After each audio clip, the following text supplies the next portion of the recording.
भीड़ समझ नहीं पा रही थी कि रोते रोते आरती राजभर ने कमरे की ओर इशारा क्यों किया। आखिर वहाँ क्या हो सकता था।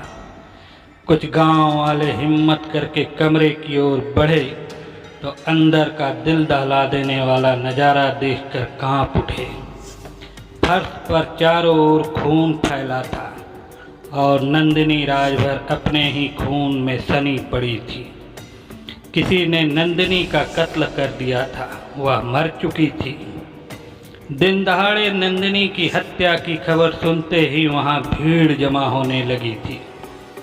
हत्या किसी आम इंसान की नहीं हुई थी, बल्कि एक राजनीतिक पार्टी की प्रदेश महासचिव की हुई थी।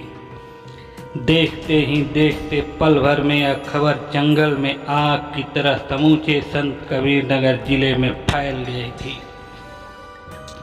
उसी भीड़ में से किसी ने पुलिस कंट्रोल रूम को फ़ोन करके घटना की सूचना दे दी थी। उत्तर प्रदेश के संत कबीरनगर जिले की कोतवाली थाने के अंतर्गत एक गांव पड़ता है डीघा। इस गांव में अधिकांश लोग राजभर बिरादरी के रहते हैं। इसी गांव में बाल कृष्ण राजभर अपने परिवार के साथ रहते थे। परिवार में पति पत्नी के अलावा 2 बेटे थे जो परदेश में जाकर कमाते थे। क्षेत्र में बाल कृष्ण की गिनती मजबूत, हैसियतदार और बड़े काश्तकारों में होती थी, लेकिन उनका रहन सहन मध्यम वर्गीय परिवार जैसा ही था।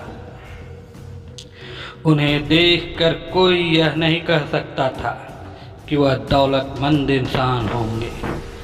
इन्हीं की बहू थी नंदिनी राजभर, जो घर परिवार और गांव समाज का नाम रोशन कर रही थी। 28 वर्षीय नंदिनी ओम प्रकाश राजभर की पार्टी सुहेल देव भारतीय समाज पार्टी के महिला प्रकोष्ठ की प्रदेश महासचिव थी।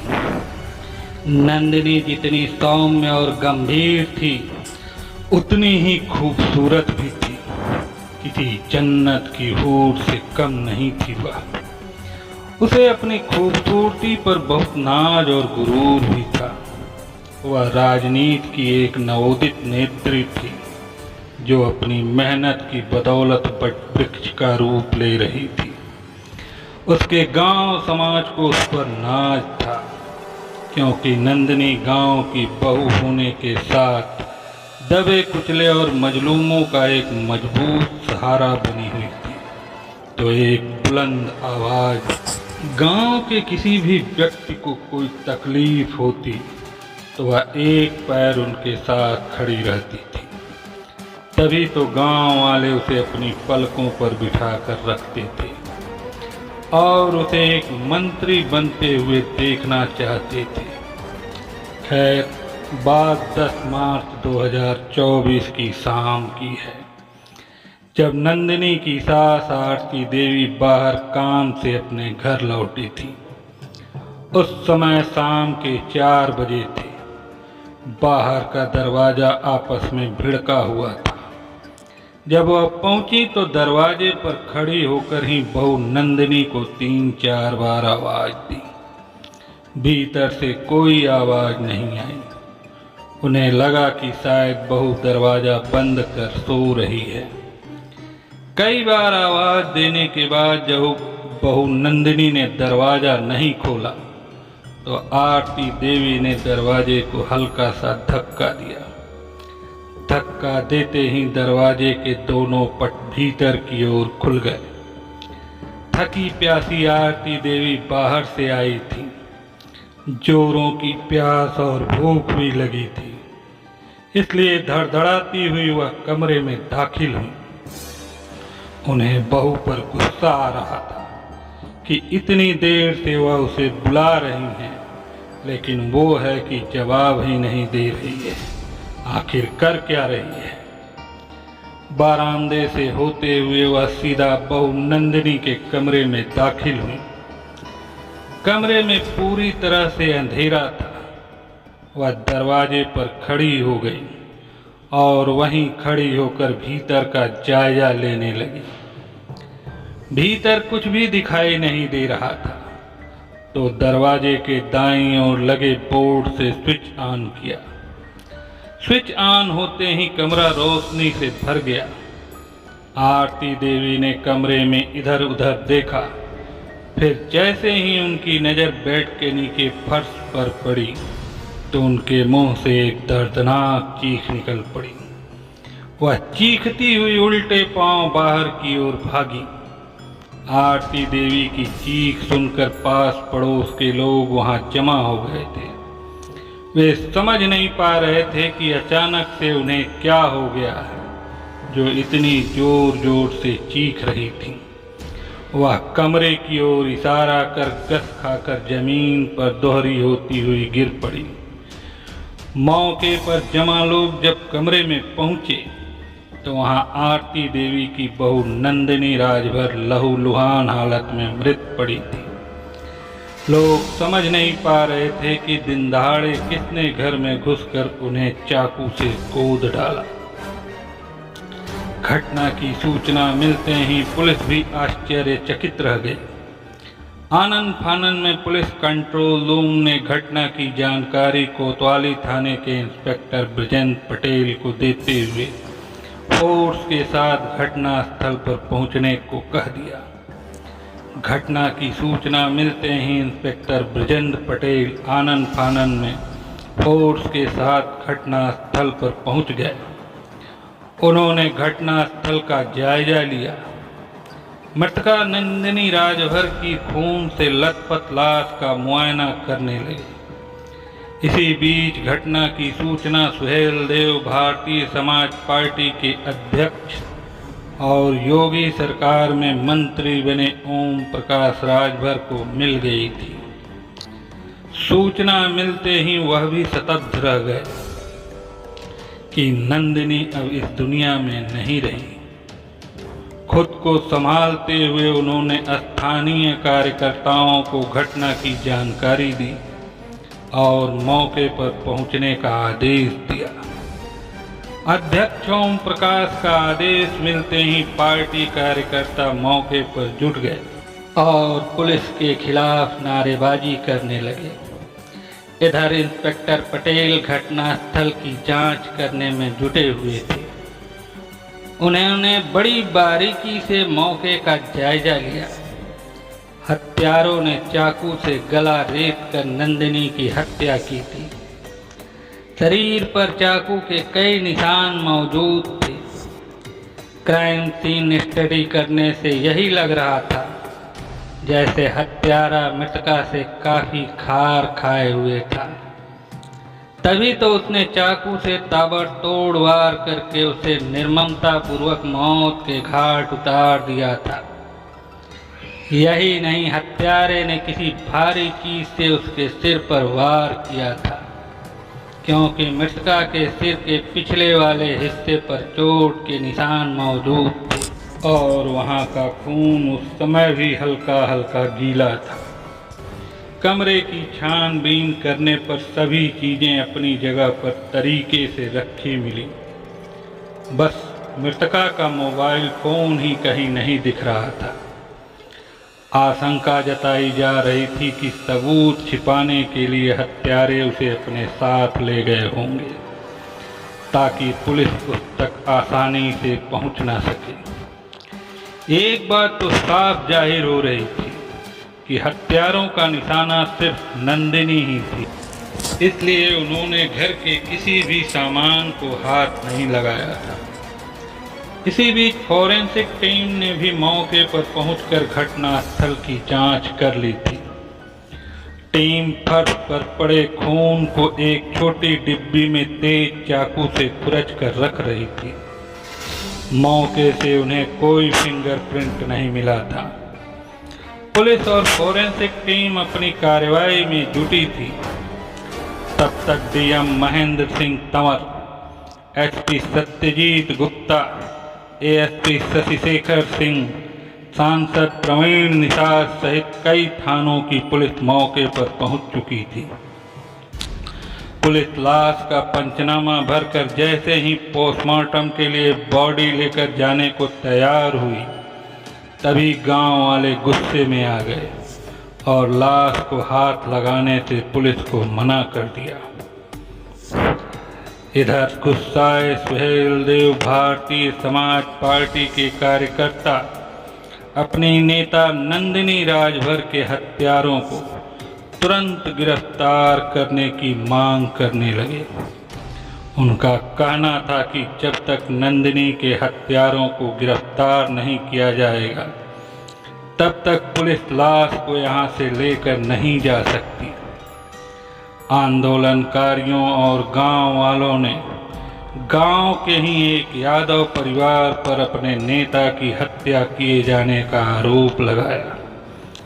दरअसल 10 दिन पहले 29 फरवरी 2024 की सुबह खलीलाबाद रेलवे लाइन के पास नंदिनी के चचिया ससुर बालकृष्ण राजभर की संदिग्ध अवस्था में लाश पाई गई थी।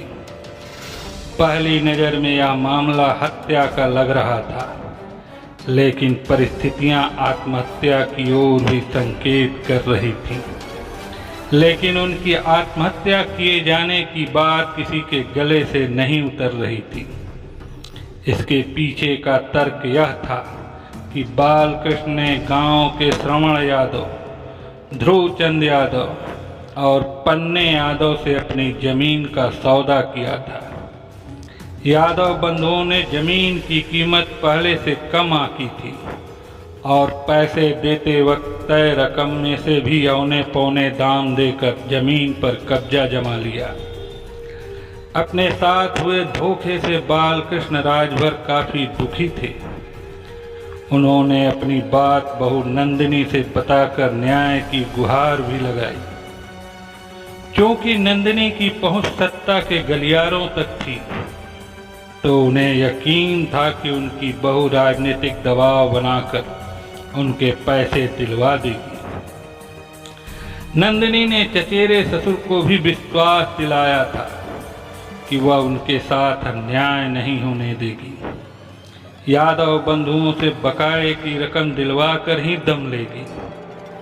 अभी ये सलाह मशविरा हो ही रहा था कि 29 फरवरी को बालकृष्ण के आत्महत्या करने की बात सामने आ गई। उनके आत्महत्या करने पर किसी को भी यकीन नहीं हो रहा था।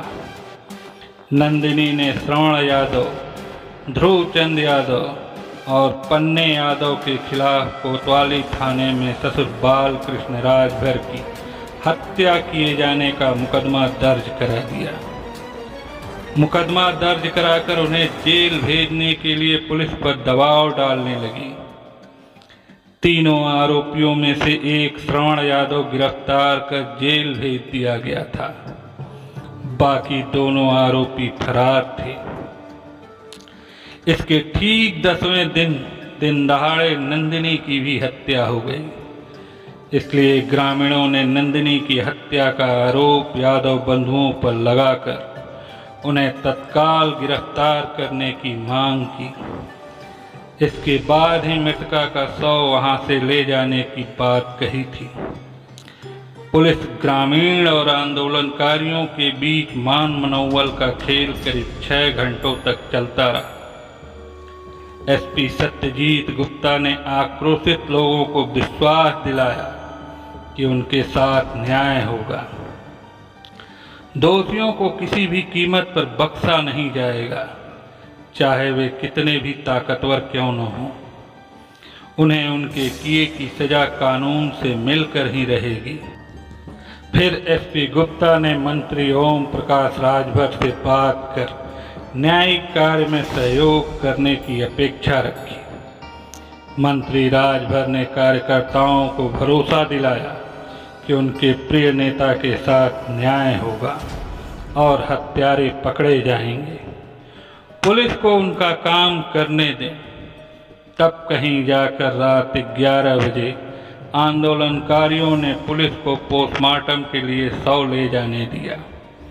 इंस्पेक्टर ब्रजेंद्र पटेल ने लाश कब्जे में लेकर पोस्टमार्टम के लिए संत कबीर नगर जिला अस्पताल भिजवा दी और मृतका की सास आरती देवी की लिखित तहरीर पर 5 आरोपियों आनंद यादव, ध्रुव यादव, श्रवण यादव, पन्ने यादव और निर्मला यादव के खिलाफ हत्या की धारा 302 का मुकदमा दर्ज कर उनकी गिरफ्तारी के लिए दबिश देना शुरू कर दिया।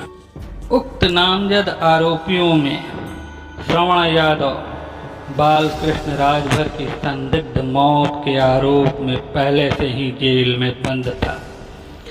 अगले दिन 11 मार्च को पुलिस ने अन्य नामजद आरोपियों को गिरफ्तार करने के लिए उनके घरों पर सुबह सुबह दबिश दी थी। मौके से ध्रुव यादव, पन्ने यादव और निर्मला यादव पकड़ लिए गए। चौथा आरोपी आनंद यादव फरार हो गया था। आनंद ही नंदिनी को धमकी दे रहा था कि वह बालकृष्ण की मौत की अदालत में पैरवी करना बंद कर दे, चुपचाप अपनी राजनीति करे, वरना इसका अंजाम बहुत बुरा हो सकता है। कुल मिला जुलाकर पुलिस ने मृतका नंदिनी राजभर हत्याकांड में नामजद 5 आरोपियों में से 4 को गिरफ्तार कर घटना की इत्थी कर दी थी। गिरफ्तार चारों आरोपियों से कोतवाली थाने में सख्ती से पूछताछ जारी थी। आरोपी रट्टू तोते की तरह एक ही जवाब दिए जा रहे थे कि नंदिनी की हत्या से उनका कोई लेना देना नहीं है, उन्होंने उसे नहीं मारा है। लेकिन पुलिस आरोपियों के जवाब को सिरे से नकार रही थी और अपने हिसाब से जितनी सख्ती बरती जानी थी उतनी सख्ती से पेश आने में किसी किस्म का गुरेज नहीं कर रही थी, क्योंकि बालकृष्ण राजभर की मौत में यादव परिवार का तार जुड़ चुका था। ऊपर से नंदिनी को धमकी भी इसी परिवार से मिल रही थी। इसलिए पुलिस अपनी जगह कायम थी कि नंदिनी की हत्या में इसी परिवार का हाथ है। धमकी आनंद यादव दे रहा था, जो मौके से फरार था। परिस्थिति जन्य साक्ष्यों से आईने की तरह घटना साफ हो चुकी थी कि नंदिनी राजभर की हत्या यादव परिवार ने की है। लेकिन फिर भी पुलिस को पता नहीं ऐसा क्यों लग रहा था, जैसे घटना आईने की तरह साफ होते हुए भी साफ नहीं है। मसलन यह कि उनकी नज़रों से कुछ छूट रहा है। जो दिख रहा है आधा सच है, फिर आधा सच और क्या हो सकता। खैर, पुलिस की जांच के दौरान ही कहानी में एक नया मोड़ आया। डीआईजी रेंज बस्ती आर.के. भारद्वाज ने इंस्पेक्टर ब्रजेंद्र पटेल से घटना में हुई लापरवाही के एवज में थानेदारी छीन ली थी और उन्हें अपने दफ्तर से अटैच कर दिया था। इस लापरवाही की जांच एएसपी शशिशेखर सिंह को सौंप दी गई थी। साथ ही हत्याकांड की जांच और भूमाफियाओं द्वारा जबरन जमीन लिखवाने वालों को चिन्हित कर कार्रवाई करने के लिए एसआईटी गठित की गई थी और इसकी मॉनिटरिंग खुद डीआईजी रेंज आर.के. भारद्वाज ने अपने हाथों में ले ली थी, ताकि कार्रवाई की पल पल की सूचना उन्हें मिलती रहे। पुलिस अपनी जांच की दिशा सही मानकर उसी दिशा की ओर फूंक फूंक कर कदम बढ़ा रही थी। जांच को और तेज करते हुए उसने सबसे पहले मृतका के मोबाइल फोन की कॉल डिटेल्स खंगालनी, तो तमाम नंबरों में से 2 नंबर ऐसे मिले जो संदिग्ध थे। उन दोनों नंबरों में से एक नंबर से नंदिनी की लंबी लंबी और सबसे ज़्यादा बातें हुई थीं, जबकि दूसरे नंबर पर थोड़ा कम। घटना वाले दिन भी घटना से कुछ देर पहले उसी पहले वाले नंबर से नंदिनी की बात हुई थी। इसलिए पुलिस ने उस नंबर की मृतका के पति विजय से पहचान कराई, लेकिन वह नंबर पहचान नहीं पाया।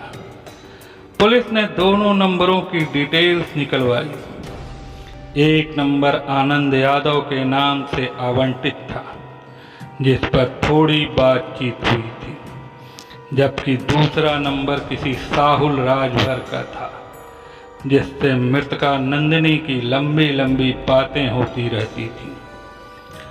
पुलिस ने विजय को थाने बुलाकर साहुल के बारे में पूछा तो उसने बताया कि साहुल पड़ोसी तेनू राजभर का साला है।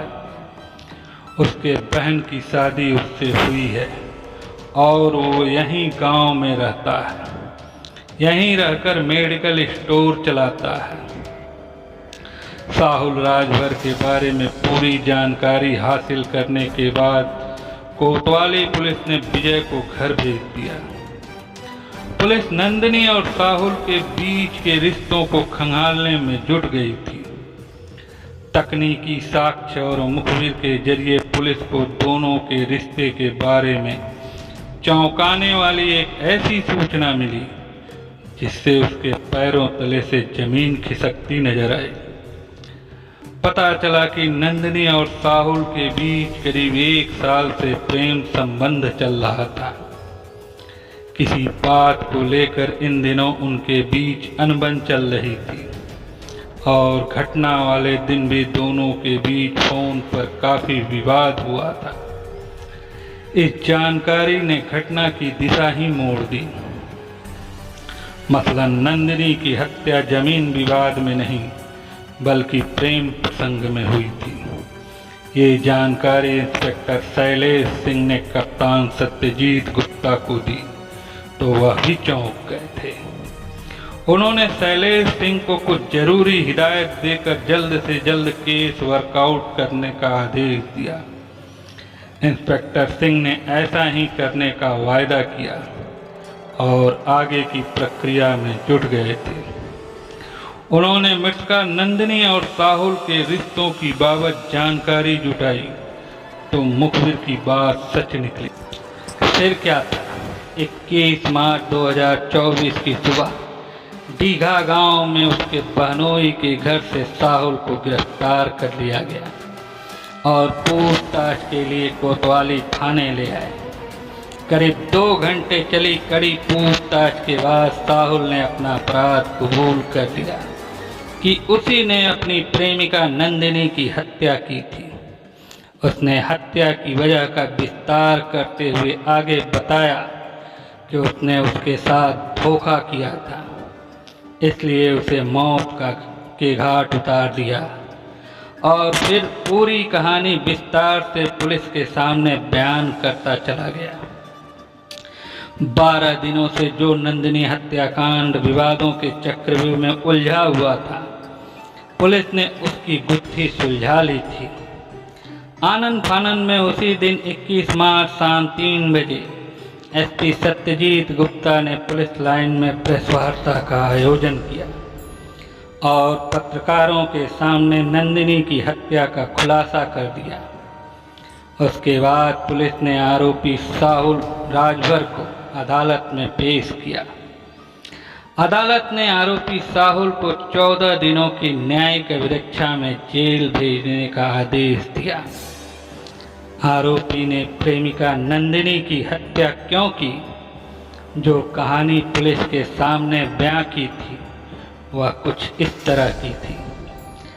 27 वर्षीय साहुल राजभर की बहन ममता की शादी दीघा गांव निवासी तेनू राजभर के साथ हुई थी। बीते कई सालों से साहुल अपने बहनोई तेनू के घर रहता था। वहीं रहकर वह एक मेडिकल स्टोर पर नौकरी करता था। पढ़ा लिखा तो था ही, ऊपर से काफ़ी जीनियस भी था। उसके घर की आर्थिक स्थिति कुछ ठीक नहीं थी। अच्छी नौकरी की तलाश में यहाँ वहाँ वह हाथ पैर मार रहा था, लेकिन उसे अच्छी नौकरी नहीं मिली। जब उसके मन मुताबिक अच्छी नौकरी नहीं मिली तो उसने एक मेडिकल स्टोर पर नौकरी कर ली थी, क्योंकि उसे पैसों की सख्त ज़रूरत थी। बात घटना से करीब 1.5 साल पहले की है। नंदिनी राजभर नाम की एक बेहद खूबसूरत युवती ने साहुल की जिंदगी में दबे पांव कदम रख तो जैसे को जीवन जीने के लिए संजीवनी मिल गई हो।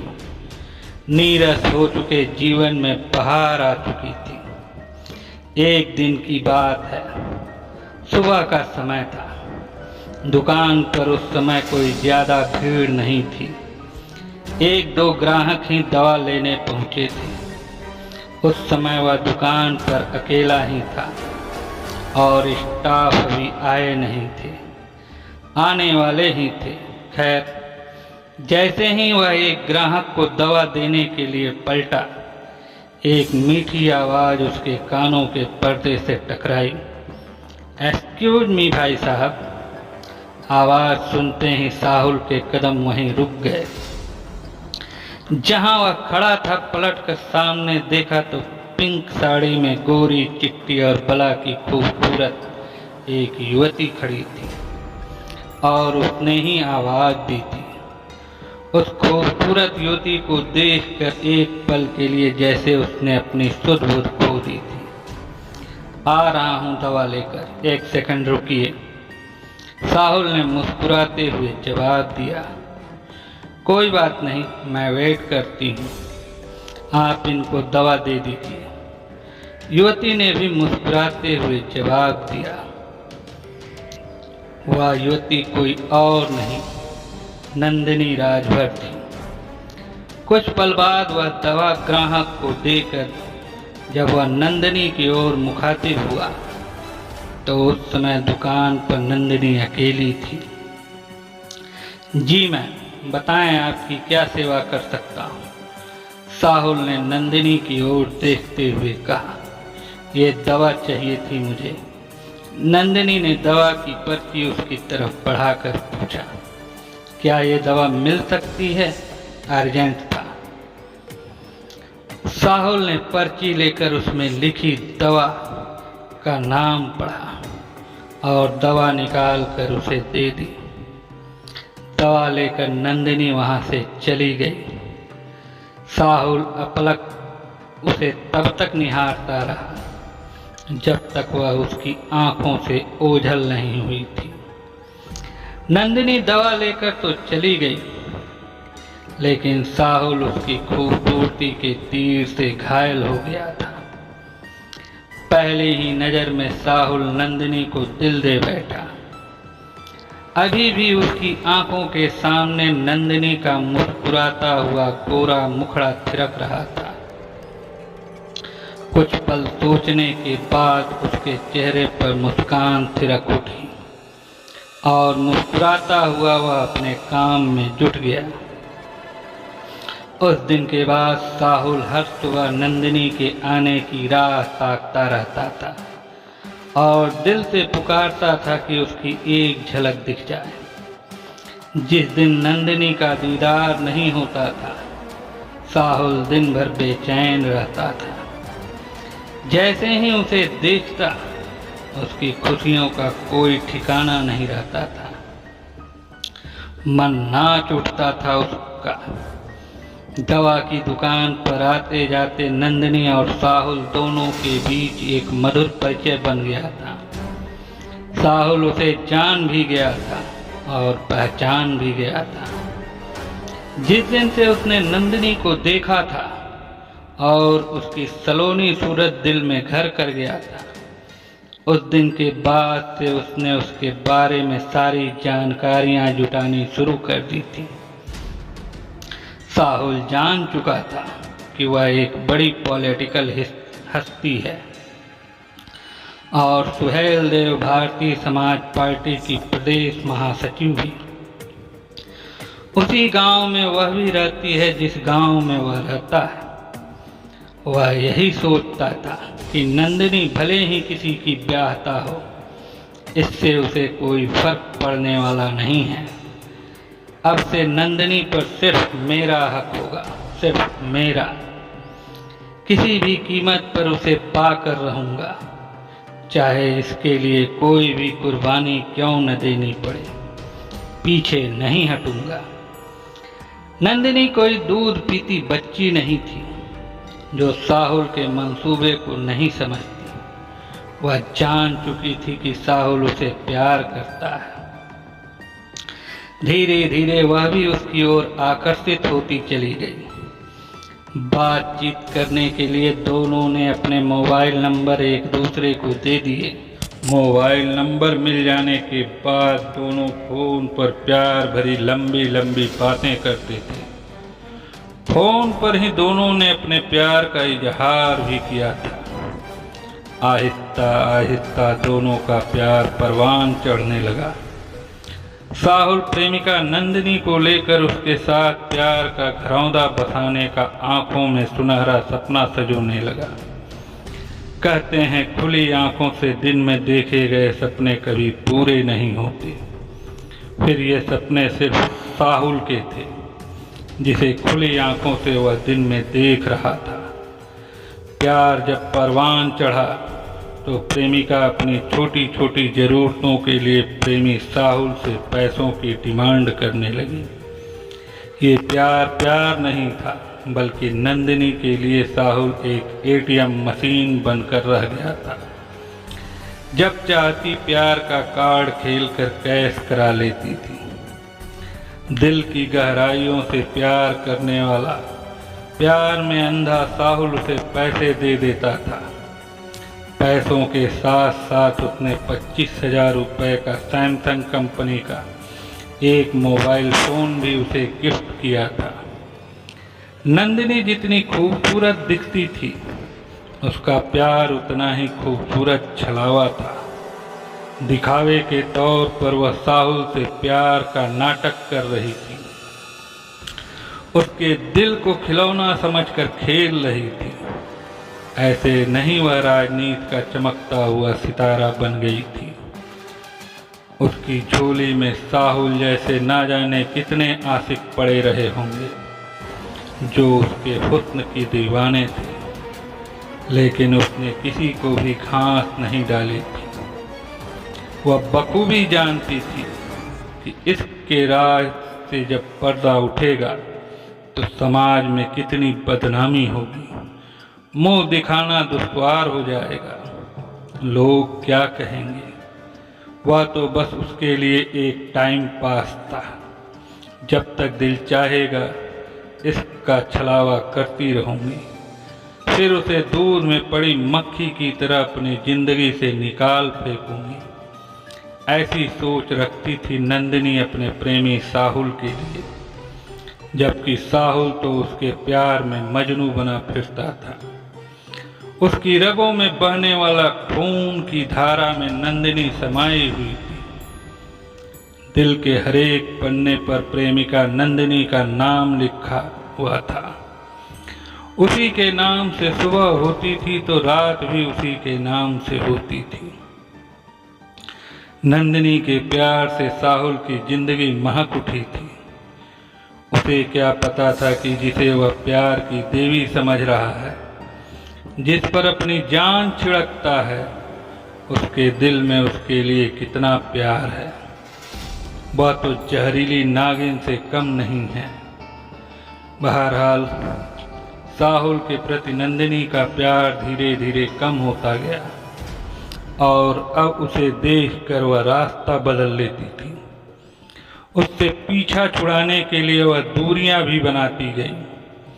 और तो और साहुल उसे जब भी कॉल करता, उसका फ़ोन व्यस्त मिलता था।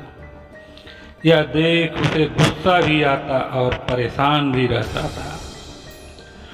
उसके मन में नंदिनी के प्रति शक का बीज अंकुरित हो गया था। उसे यह शक हो चला था कि नंदिनी का किसी और के साथ चक्कर चल रहा है। तभी तो वह इतनी लंबी लंबी बातचीत करने में व्यस्त रहती है। इसलिए उससे दूरियां बढ़ानी शुरू कर दी। नंदिनी के इस बर्ताव से साहुल टूट गया था। वह उससे मिलकर अनजाने में हुए सारे गिले शिकवे दूर करना चाहता था, लेकिन नंदिनी उससे बात करने के लिए तैयार नहीं थी, ना ही फोन पर और ना ही मिलकर। उसकी इस हरकत से साहुल और भी गुस्से से पागल हो गया था। इसी गुस्से में आकर उसने जो भी गिफ्ट, पैसे और मोबाइल फ़ोन दिया था उसे वापस करने के लिए उस पर दबाव बनाने लगा। नंदिनी ने उसे कुछ भी वापस लौटाने से इनकार कर दिया था। फिर साहुल ने उसे गिफ्ट वापस न लौटाने पर बुरा अंजाम भुगतने के लिए तैयार रहने की धमकी भी दी। कल तक नंदिनी पर जान छिड़कने वाला प्रेमी साहुल अब बदले की आग में धधकने लगा था। उसे हर कीमत पर पाना चाहता था। उसने यह भी निश्चय कर लिया कि उसका दिल कोई खिलौना नहीं था जिसे जब तक चाहा खेला और जब जी भर गया तो तोड़ दिया। अगर वह मेरी नहीं हुई तो किसी और की भी नहीं होगी, उसे तो मरना ही होगा। इश्क की आग में जलता हुआ प्रेमी साहुल 10 मार्च 2024 को दोपहर करीब 2 बजे नंदिनी के घर पहुंचा। उसे पता था उस समय उस घर पर उसके सिवाय कोई और नहीं होता है। घर के सभी सदस्य अपने अपने काम से बाहर गए हुए थे। दोपहर का समय होने की वजह से घर के आसपास गहरा सन्नाटा भी फैला हुआ था। नंदिनी घर पर अपने कमरे में अकेली बेड पर लेटी हुई थी। कमरे का दरवाज़ा खुला हुआ था। साहुल ने इधर उधर देखा। जब उसे कोई दिखाई नहीं दिया तो दबे पांव कमरे में घुस गया और भीतर से दरवाजे पर सिटकनी चढ़ा दी ताकि कमरे में कोई आ न सके। दरवाजे की सिटकनी बंद होने की आवाज़ सुनकर नंदिनी उठ बैठी। देखा तो सामने साहुल खड़ा था। यह देखकर नंदिनी गुस्से से चिल्ला उठी, तुम्हारी इतनी हिम्मत कि बिना आवाज़ लगाए मेरे कमरे में घुस आए? तुम जानते नहीं कि मैं कौन हूँ और तुम्हारी इस बदतमीजी की क्या सज़ा दे सकती हूँ। जानता हूँ, अच्छी तरह से जानता हूँ, तुम जैसी 2 टके की औरतों को, जिसका न तो कोई ईमान होता है और न ही कोई धर्म।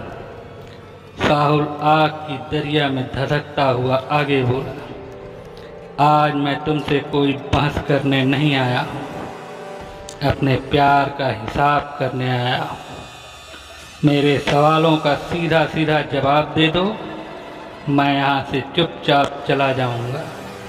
और जवाब न दिया तो नंदिनी बीच में ही बात काटती हुई बोली। इतना सुनते ही साहुल को गुस्सा आ गया। उसने आव देखा न ताव, कमर में खोसा फलदार चाकू निकाला।